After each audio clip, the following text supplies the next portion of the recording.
Drill bits are attachments you fasten to drilling tools. A taper point drill narrows to a point so the threads of the screw grab the wood.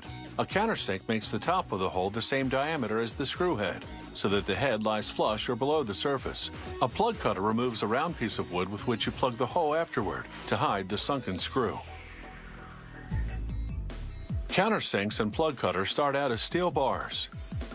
To make a countersink, this computer-guided tooling machine uses what's called a center drill to pierce a starting hole, then switches to its main drill, which bores right through. Next, it uses what's called a rough turning tool to shape the countersink's angled nose, then its body. The machine now switches to a milling cutter.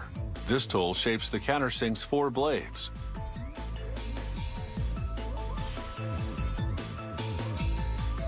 A cross-drilling tool bores a hole for the 2 screws that'll hold the countersink to the drill.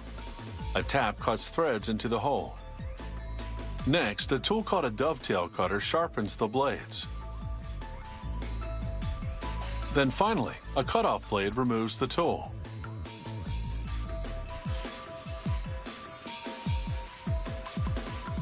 The same machine makes plug cutters. Its center drill makes a starting hole, but this time the main drill doesn't bore right through. It stops at the depth that the plug cutter is designed to cut. Just as before, the rough turning tool shapes the body, and the milling cutter sculpts the 4 blades. Some plug cutters on the market have fewer blades. This company makes 4, so the cutter will clear the wood chips more efficiently when it tunnels into the wood. After the dovetail cutter sharpens the blades, a tool called a boring bar refines the hole in the center, making it the proper size. Another turning tool now forms the shank, the stem of the plug cutter that you insert into the power tool. Then the cutoff blade slices the tool off. Now for some manual touch-ups. First, they grind the plug cutter against an abrasive wheel to remove excess metal from the cutoff. Then they do what's called side chipping, grinding the sides of each blade to a particular shape that'll clear the wood chips.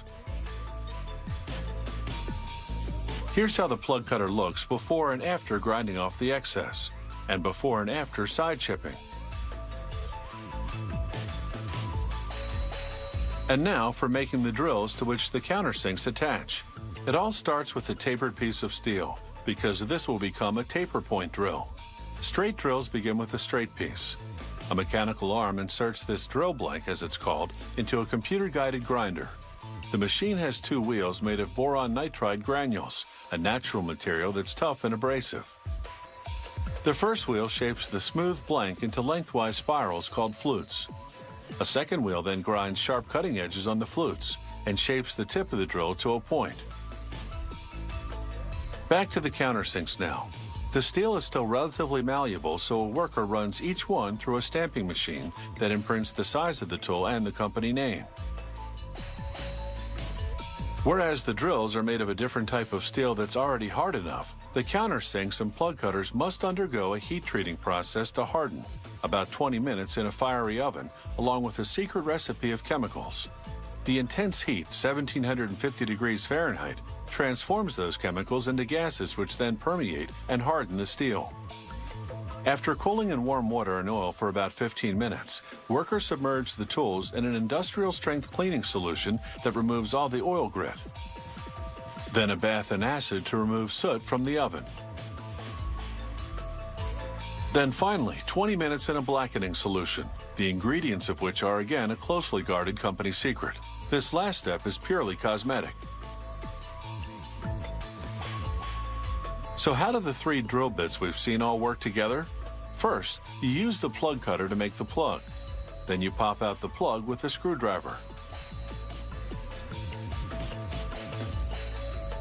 Next, mounting the countersink, that black tool onto the taper point drill.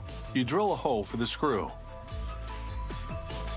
Then you drive the screw into the hole, sinking it below the surface. Then you cap the hole with the plug.